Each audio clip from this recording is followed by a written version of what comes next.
유대인들은 토라를 생명의 밧줄로 말합니다.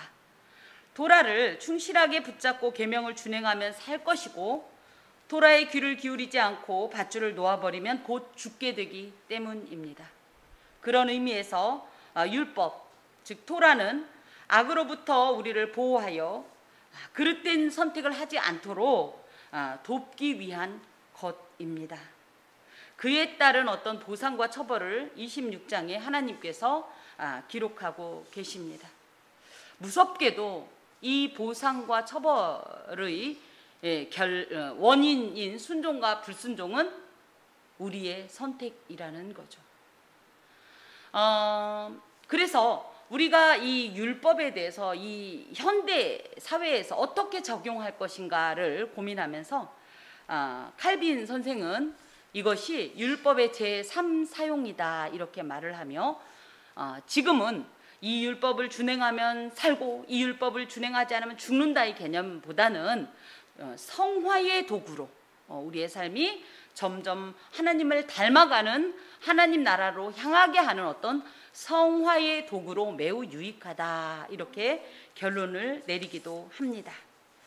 자, 오늘 본문을 좀 보면 14절에서 15절까지는 하나님의 이 말씀에 대해서 왜 인간들이 불순종하는가를 기록하고 있어요. 불순종의 이유를. 그리고 16절부터 이제 39절까지는 이 불순종의 결과로 어떤 일이 일어나는가, 이런 내용을 하나님께서 말씀하십니다. 하나님께 순종한다는 것은 무엇입니까? 하나님을 순종하는 마음은 어떤 마음이 있어야 순종을 할 수 있을까요? 첫 번째, 사랑? 신뢰? 예, 좋습니다. 맞습니다. 저는 가장 쉬운 말로 하나님이 하나님이면 순종합니다. 하나님께서 우리의 삶의 하나님이면, 내 하나님이면 당연히 그 말씀을 우리가 따르게 되어 있습니다.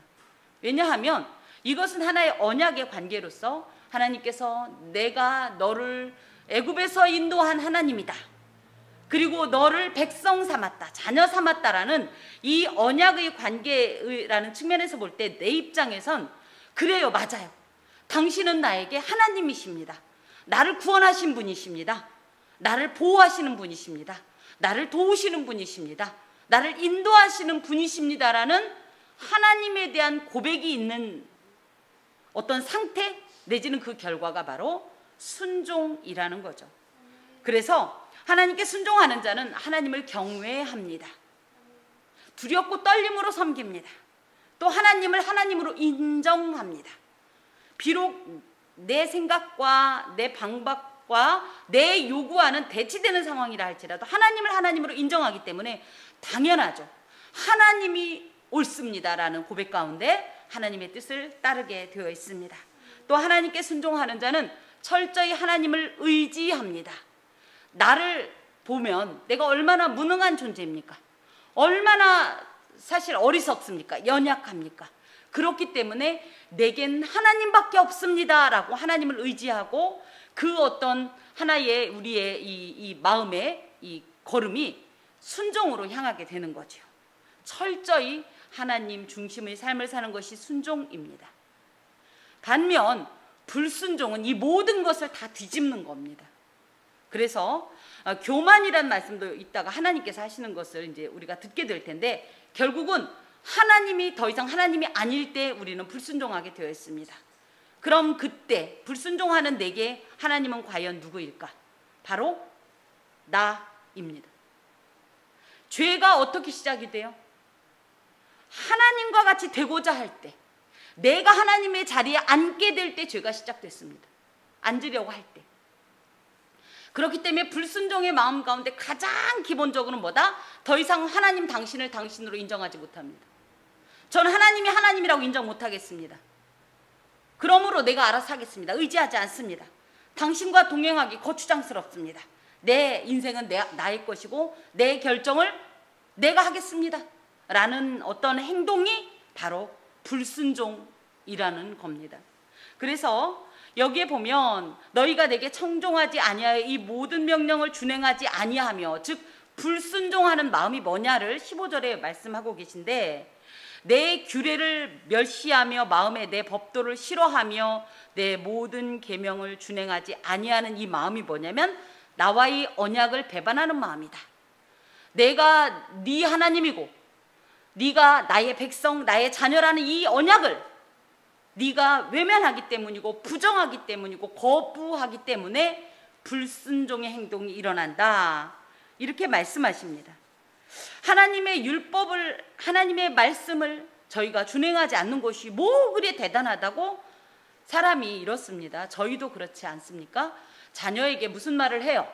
그죠? 이렇게 해라. 그런데 그것을 거부당하면 어떤 마음이 들죠? 그냥 말을 안 들은 것이 아니라 저 사랑하는 자녀가 나를 더 이상 자기의 부모로 인정하지 않는다라는 마음이 들기도 합니다. 마찬가지라는 거예요.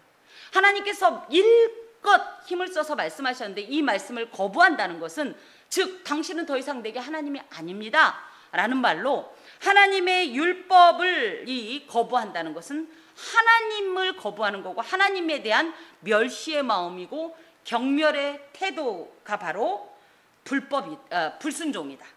특별히 여기에 하나님의 법도를 싫어한다라는 표현이 있는데 싫어한다라는 것은 하나님의 말씀에 대한 거부감이고 나아가 하나님의 말씀을 혐오하는 것인데 이것이 확장하면 뭐다? 하나님을 거부하는 거고 하나님을 혐오하는 것이기 때문에 이런 관계는 더 이상 그야말로 순종하면 복을 주시겠다는 이 언약은 당연히 파기되는 것이라는 거죠.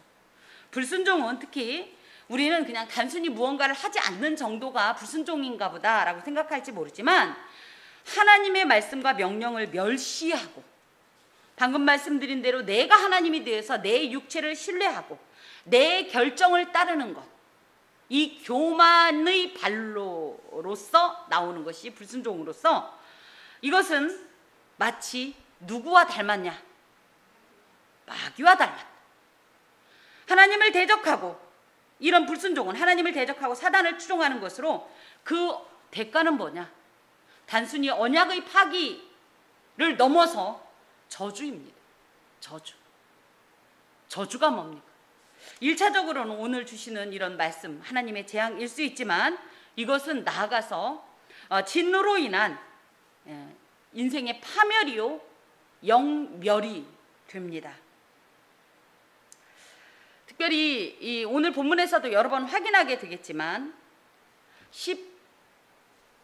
18절에 보면 또 만일 너희가 그렇게까지 되어도 내게 청종하지 아니하면 너희가 죄로 말미암아 내가 너희를 7배나 더 징벌하리라. 또 23절 24절 보면 이런 일을 당하여도 너희가 내게로 돌아오지 아니하고 내게 대항할진대 곧 나도 너희에게 대항하여.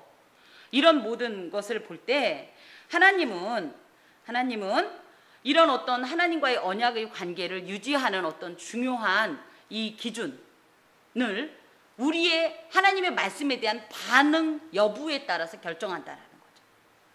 그래서 하나님의 은혜를 지속적으로 베푸시는 것이 아니라 당연히 은혜를 지속적으로 베푸시지만 이것을 더 이상 받을 마음이 없는 상태가 되면 하나님은 이 은총을 철회해 버리신다라는 거예요. 그래서 지금 내가 왜 이렇게 됐습니까? 라고 말씀을 드리기에 앞서 내가 그 일을 유발하진 않았나를 생각해 보아야 합니다. 하나님께서는 늘 내가 너희가 하는 어떤 행동을 보고서 나도 이렇게 하겠다라는 마치 인과응보적인 어떤 이런 관계를 천명하십니다. 하나님은 기본적으로 저희를 사랑하십니다. 기본적으로 저희에게 은혜를 베푸십니다. 하지만 저희가 그것을 수용할 상태가 아니고 그것을 거부할 땐 당신도 당연히 이 모든 것을 중단하시겠다는 말씀이에요. 왜 그러면 이 하나님의 이 어떤 이런 말씀을 거부하느냐 할 때 11절에도 그런 내용이 나옵니다. 아래쪽에 보면 내 마음이 너희를 싫어하지 아니할 것이며 싫어한다는 표현이 또 15절에도 나옵니다. 내 법도를 싫어하며 또 30절에도 보면 내 마음이 너희를 싫어할 것이며 계속 싫어한다라는 표현이 나오는데요. 이것은 우리에게 어떤 감동과 또 교훈을 하시냐면, 하나님께서 이스라엘을 싫어하시면 어떤 일이 있다? 저주가 있다. 저주가 있다. 그런데 우리는 보통 뭐라 그래요? 하나님은 절대 저주를 내리시는 분이 아니다. 하지만 아니다. 하나님은 분명히 저주를 내리시는 분이고, 그것이 뭐다? 하나님이 우리를 싫어하실 때 일어난다. 문제는 하나님이 우리를 왜 싫어하냐? 처음엔 사랑하다가 우리가 하나님을 싫어하기 때문에 나도 너희를 싫어한다. 이것이 인과응보론적 어떤 관계에서의 지복 혹은 저주의 이런 갈림길이라고 생각할 수 있습니다. 그러면 인간은 왜 하나님을 싫어할까요? 하나님이 이 좋은 걸 다 주는데 왜 싫습니까? 하나님이 복 주는데 싫습니까? 하나님이 이렇게 은혜를 주시고 이렇게 사랑해 주시는데, 그 세상 누구도 나를 온전히 이해하지 못할 때 하나님은 나를 이해하시고 내 편이 되어주시는 분이신데 왜 우리는 하나님을 싫어합니까? 이것이 바로 교만 때문입니다. 19절에 보면 내가 너희의 세력으로 말미암은 교만을 꺾고, 교만 때문에 우리가 하나님께 불순종하게 되는데, 이것이 사실은 하나님을 싫어하는 것이고, 그런 우리를 보고 하나님도 우리를 싫어하신다는 거죠. 하나님이 우리를 싫어하시면 당연히 더 이상 은혜는 공급되지 않고 그 자리에 저주가 임하는 것입니다. 자, 말씀을 조금 더 봅시다. 16절 보면 내가 너희에게 이같이 행하리니, 즉 불순종했을 때 이런 행동을 하시겠다는 것을 16절에서 17절까지 말씀하시는데요. 율법을 준행하지 않을 때에 내려지는 기본적인 재앙들이에요. 이거는 소위 말하면 아주 기본적인 일들입니다. 그것이 무엇이냐면, 보니 내가 너희에게 놀라운 재앙을 내리겠다. 이게 무슨 얘기냐면, 그냥 병든 것이, 요즘 가장 유행하는 병이 뭐죠? 코로나죠. 코로나 누가 걸렸다면 놀래요, 안 놀래요? 처음엔 놀랬겠지만 지금은 안 놀래요. 왜요? 익숙해졌어요, 어느덧. 그렇지만 처음에 코로나가 걸렸을 때 우리 모두 어떤 반응을 보였죠? 놀랐어요. 그런 것처럼 그간에 있었던 질병보다는 전혀 뜻밖의 보도 못한 질병을 내리겠다, 이거예요. 특별히 이 폐병이라고 하는 것은 팔레스틴에는 워낙은 존재하지 않는 병이라고 합니다. 그런데 어디서 듣도 보도 못한 이런 병이 오는 것을 보고 무엇이에요? 이것이 시작이다 라고 깨달을 수 있는 거죠. 뻔한 것이 일어나면 보통 어떻게 생각하겠어요? 그럴 수 있지, 그쵸? 하지만 전혀 뜻밖의 어떤 상황이 생기면, 우리도 그래서 작년에 어떻게 했어요? 코로나가 처음에 일어나죠. 세상에 지금까지 이런 것은 없었다 그러면서 다 어떻게 했어요? 교회마다 회개하고 우리의 죄를 하나님 앞에 자복하면서 참여하지 않았습니까? 예, 이런 것을 하시겠다라는 거죠. 또 눈이 어둡고 생명이 쇠약하게 할 것이요. 그래서 굉장히 사람들이 연약해지는, 즉 육체적으로 약해지고, 또 우리가 파종한 것은 헛되리니. 그래서 식량난을 예고하는데, 물론 소출이 줄어드는 것도 있지만 여기에 보면 너희의 대적이 그것을 먹을 것임이며, 즉 내가 풍성한 소출을 얻었어도 하나님께서 그것을 대적들을 통해서 다 약탈을 당하게 되기 때문에 나는 아주 빈곤을 면치 못하는, 그야말로 식량난에 처해질 것이다. 거기다가 내가 너희를 치리니, 우리가 대적에게 패하는 이유가 뭐다? 하나님이 우리를 치시기 때문이다. 하나님이 우리를 싫어하시기 때문에. 너희가 나를 싫어하면 나는 뭐 싫어할 줄 모르냐? 내가 싫어하면 어떤 결과가 나오는지 봐라.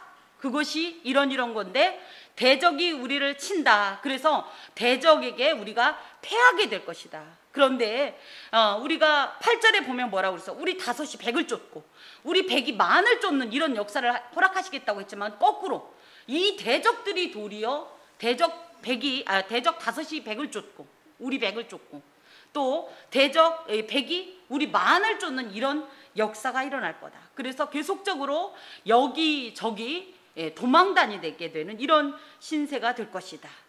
이 전형적인 예가 어디에 나오냐면 사사기에 기록되어 있습니다. 사사들이 하나님의 말씀을 거부하고 하나님 없이 살려고 할 때 하나님께서 주셨던 아주 전형적인 형태가 이런 모습입니다.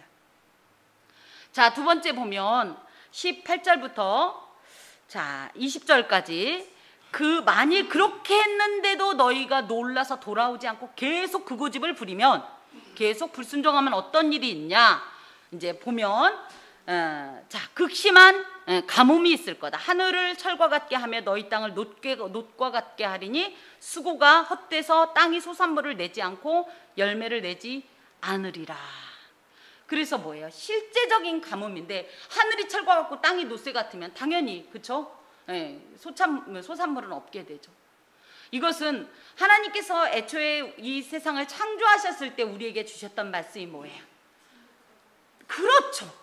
땅과 이 초목들이 열매를 맺어서 더욱 풍성하게 이런 식량의 복을 주셨지만 이것을 하나님께서 철회하신다라는 내용입니다.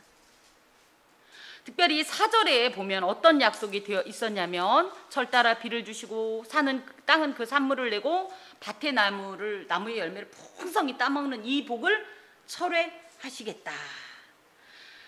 자 그리고 나서 2차로 보면 너희가 나를 거슬러 내게 청종하지 않으면 21절에 보면 또 이제 그렇게 했는데도 너희들이 정말 사람이 먹고 사는 게 얼마나 중요합니까? 그런데도 이 정신을 못 차리면 어떤 일을 하냐면 들짐승을 너희에게 보내서 이 들짐승이 번성을 해서 어떤 일을 하냐면 너희 자녀들이 그 들짐승에게 잡아먹힐 것이다.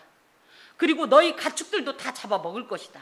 얼마나 많이 잡아먹으면 너희의 수요가 줄 거, 인구 감소가 될 정도로 들짐승들의 이런 어떤 이 악한 어떤 이런 역사들이 있을 거다.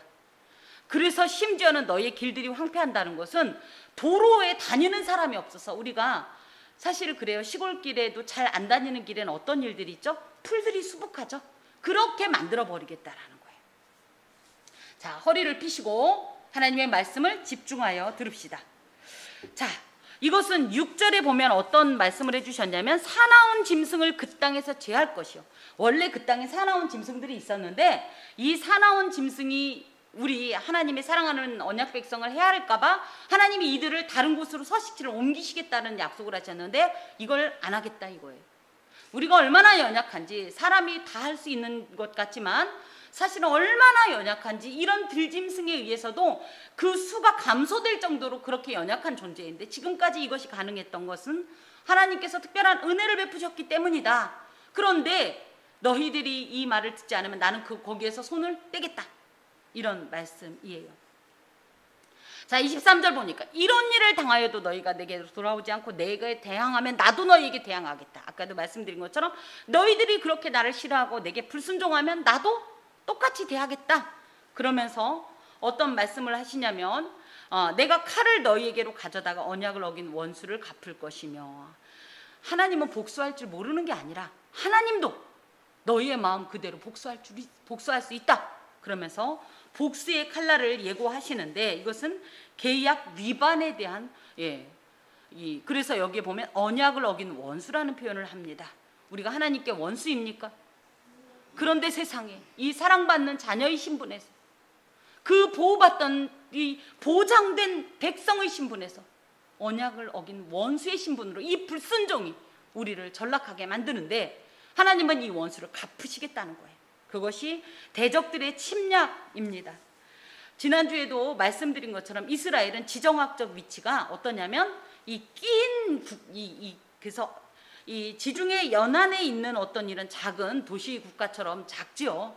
그래서 이 곳을 유럽 또 아시아, 아프리카가 계속 이 가나안을 통행로로 사용해요. 그리고 실제적으로 이 가나안을 중심으로 해서 아프리카로 따지면 이집트가, 또 유럽으로 따지면 로마가, 또 이 바벨론이나 아수르 등 이렇게 큰 국가들이 이 가나안을 둘러싸고 있었습니다. 그런데 이렇게 작고 이렇게 힘이 없고 연약한 나라가 지금까지 유지가 지속이 가능했던 이유가 뭐다? 하나님이 울타리가 되어 지켜주셨는데 이거 다 철거하겠다. 그럼 열강들이 침략을 할 거고 너희들은 그들의 밥조차도 안 된다.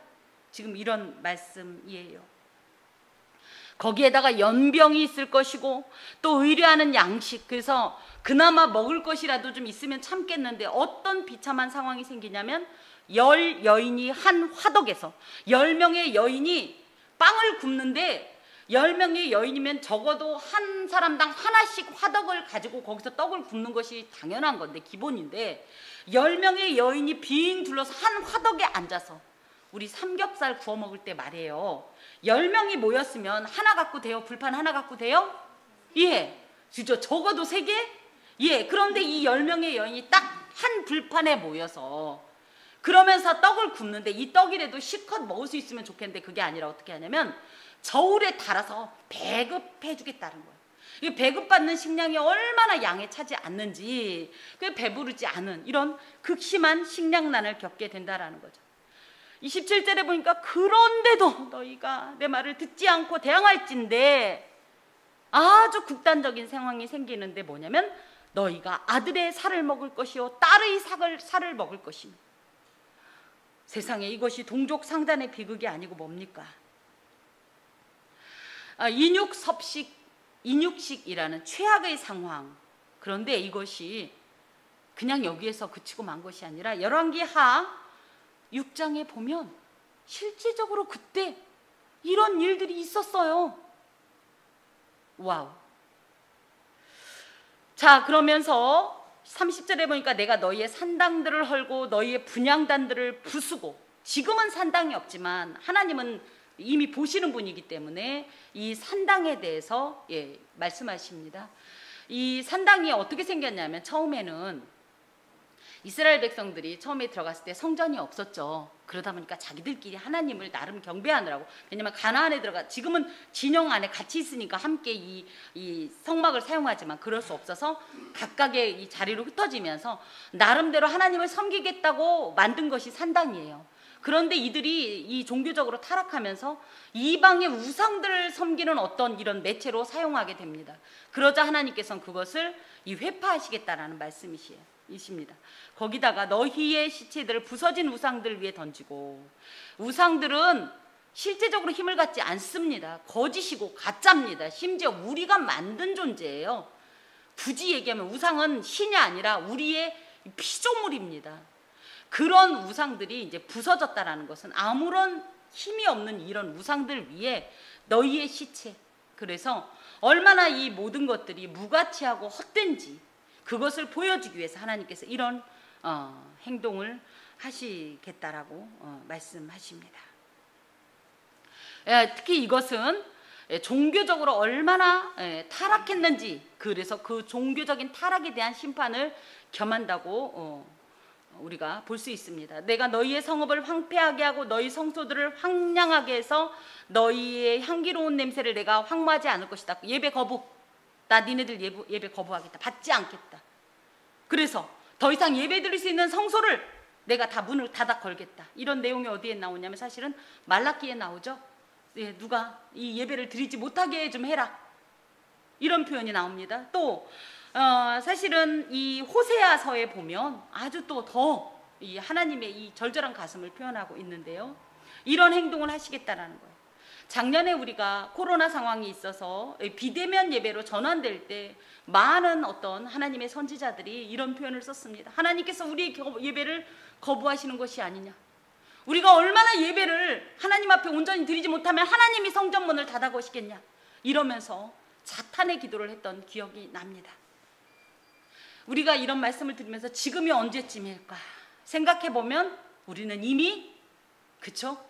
이미 올 때까지 온 불순종의 어떤 이런 상태라는 것을 우리가 감지할 수 있어야 합니다.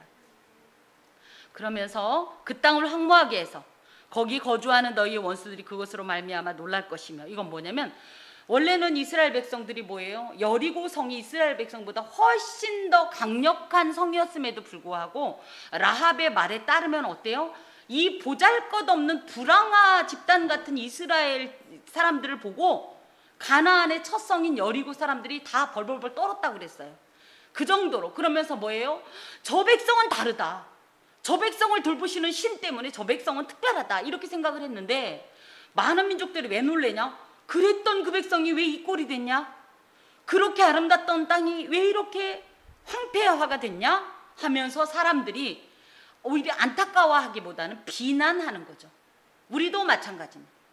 예수를 믿고 예수님 안에서 하나님 안에서 복을 누리고 또 이것이 순적하고 평안하면 사람들은 오히려 그것 때문에 역으로 전도를 당하거나 하나님에 대해서 궁금해서 몰려듭니다. 그런데 예수님을 믿는다는 이름은 있는데 그 집은 날마다 싸우고 날마다 울고 날마다 저주하면서 일상생활에 성결이라는 흔적도 없다고, 그래서 사실 점점점 그 가정이 쇠락을 하면 많은 이들이 우리를 향해서 손가락질을 하게 되는 것은 사실입니다. 이런 일들이 그냥 저절로 자연스럽게 일어나는 것이 아니라 바로 하나님의 재앙 가운데 있다라는 겁니다. 또 내가 너희를 여러 민족 중에 흩을 것이요 내가 칼을 빼어 너희를 따르게 하리니 너희의 땅이 황무하며 너희의 성읍이 황폐하리라. 그래서 자, 추방당하게 된다는 거예요. 이 땅에서 이스라엘이 약속의 땅인 가나안에서 추방을 당하게 된다는 거예요. 이것이 실제적으로 있었습니까? 없었습니까? 있습니다. 이스라엘은 우리나라처럼 남과 북으로 나누어져 있어요. 일종의 남북 이 분단 국가였는데 북이스라엘, 남유다. 그래서 이 북이스라엘은요 BC 722년경에 아수르라는 대제국에 의해서 멸망당합니다. 거기에 실제적으로 12지파 중에 10지파가 거했었는데 이 10지파가 아수르로 이동이 되고 혼혈 정책을 함으로 해서 이스라엘 가운데 그 10지파는 잃어버린 지파다 이렇게 표현해요. 말은 12지파지만 10지파는 어디에 가서 흩어졌는지 모를 정도로 흔적조차 사라지고요. 그러면 남유다는 그걸 보고 잘했어야 되죠. 그런데 어떻게 해요? 이 남유다도 똑같이 이 이스라엘의 죄악에 함께 이 북이스라엘의 죄악과 함께 같은 노선을 걷자 하나님께서 BC 586년에 바벨론의 이 침략을 당하게 하죠. 우리가 다니엘서, 에스라, 느헤미야 등은 이 남유다에 관계된 이들의 어떻게 보면 후속담으로 우리가 이해할 수 있는데요. 이런 일들이 있습니다. 이렇게 추방을 당하게 됩니다. 또 이것으로 많은 것이 아니라 AD 70년에 예루살렘이 처참하게 함락되고 나서 그때부터 뭐가 생기냐면 디아스포라가 생기는 겁니다. 물론 바벨론이라는 나라에 살면서 디아스포라가 어느 정도 그죠? 흩어져 있는 유대인들이라는 어떤 디아스포라가 있었지만 실제적으로 그들은 70년 만에 돌아왔고요. 이 AD 70년에 흩어졌던 이 이스라엘 모든 민족들은 거의 2000년간 온 세계에 흩어져 살다가 간신히 회복하는 이런 역사가 있었습니다. 하나님께서 이것을 예고하셨고 그것은 이루어졌습니다. 이렇게 하나님께서 추방한다라는 것은 가나안 입성 시에 주셨던 이 언약을 폐기하겠다는 거예요. 이스라엘에게 가나안 입성은 하나님과의 언약의 증표입니다. 이스라엘의 원시조라고 할 수 있는 아브라함에게 창세기 12장 1절에 보면 내가 이 땅을 너에게 주겠다고 했던 그 땅이 가나안 땅이에요. 근데 이 땅에서 내쫓겠다는 건 나 너랑 더 이상 볼 일 없다. 이런 뜻입니다. 하나님은 복의 근원이십니다. 아멘이십니까? 복을 나누어 줄 수 있고 때로는 거두어 드릴 수 있는 소유주이십니다. 우리는 그 은혜가 아니면 결코 또 살 수 없는 존재입니다. 하나님께서 내려주신 복이 아니면. 그렇기 때문에 지금 우리가 누리는 모든 것은 자연적으로 이루어진 것이 아니라 하나님이 특별하게 주신 복을 누리는 겁니다. 은혜를 누리고 있는 상태입니다. 순종은 그 하나님의 은혜를 계속 우리에게 지속해 줍니다. 하지만 불순종은 이 모든 은혜를 철회하게 됩니다. 다만 여기서 너무 감사한 것은 보세요. 내가 너희를 7배나 징벌하리라. 이런 표현이 계속적으로 있죠.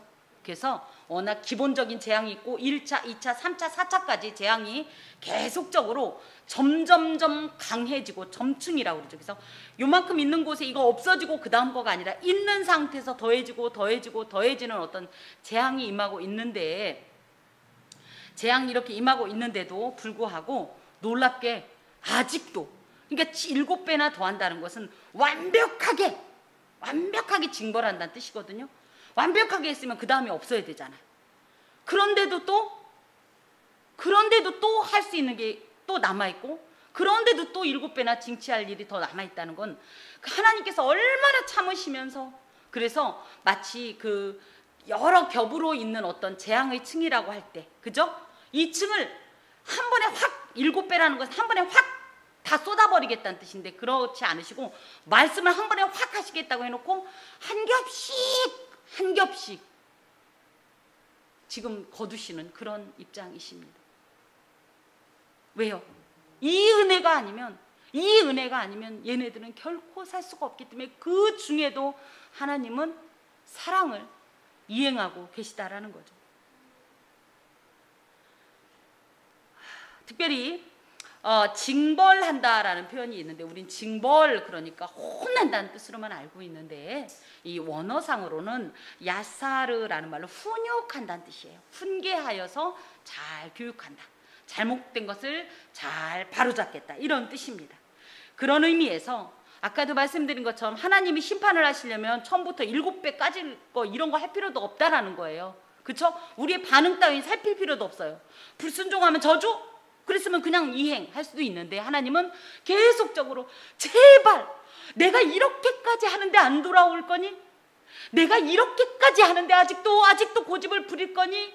애타는 마음으로 하나님은 우리를 훈육하시는 게 목적이지, 그래서 어떻게 됐든 늦더라도 돌아오게 하려는 것이 목적이지, 아주 진멸하려는 것이 목적이 아니라는 것이 바로 이 훈육한다, 징벌한다라는 마음 가운데 있습니다. 그렇기 때문에 우리는 하나님 앞에서 이렇게 완벽하고 철두철미한 징계에도 불구하고 살아날 수 있는 거고 소망이 있는 겁니다.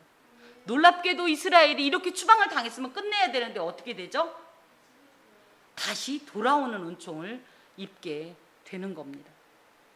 하나님께서 택한 백성은 그러므로 잠시 곁길로 나갈지라도 끝내 구원에 이를 수 있는 겁니다. 하나님의 이토록 오래 참으심과 인도하심이 우리를 권념하시기 때문입니다. 더하여서 다양한 재앙들을 동원하고 훈육하고, 또 계속 일종의 이 경고 카드예요. 처음에 경고 카드는 뭘까요? 옐로우 카드 내죠. 그럼 아직 퇴장은 아니에요. 그렇죠? 이 옐로우 카드를 계속 주다가 도저히 안 되니까 어떻게 하는 거예요? 레드 카드를 주는 것처럼 하나님은 우리에게 일어나는 이런 재앙들이 다 하나님이 지금 옐로우 카드를 주시는 거, 아직 레드 카드를 참고 계신 거예요. 레드 카드까지 주면 정말 퇴장이니까. 근데 우리가 어리석어서 이 하나님의 무수한 옐로우 카드를 받으면서도 뭐 하고 있는 거예요? 고집을 부리고 어리석게 행동하고 있는 겁니다. 하나님의 이런 목적을 우리가 이해하셔야 합니다. 하나님은 우리를 저주하기를 기뻐하지 않으십니다. 재앙 내리는 걸 원하지 않으세요. 그러면 한편으로 이렇게 생각합니다. 하나님, 우리가 범죄한 것이 하나님과 무슨 관계예요? 우리를 좀 냅두세요. 하나님은 우리가 그냥 냅두면 어떤 일이 일지 알기 때문에. 어떤 일이 일어납니까? 끝내는 파멸이요, 끝내는 영멸이기 때문에 우리를 살리려고 방치할 수도 없고 버릴 수도 없고 포기할 수도 없으신 겁니다. 징계를 통해서라도 반드시 돌아오게 하려고 하나님께서 사랑의 채찍을 내리실 때 우리가 그 하나님의 훈육의 채찍을 겸허히 받아들이고 회개해야 하겠습니다. 돌아와야 하겠습니다. 34절부터 39절이 남아있지만 오늘부터 과감하게 이 시간이, 제가 정했던 시간이 이제 되었기 때문에 다음 주로 갑니다. 기도하겠습니다. 주님, 우리에게 지혜를 주옵소서. 하나님의 때를 분별할 마음을 주옵소서. 믿음을 주옵소서. 하나님은 나의 하나님이심을 인정하게 하시고 고백하게 하시고 삶으로 살아내게 하여 주시옵소서. 예수 그리스도의 이름으로 기도합니다. 아멘.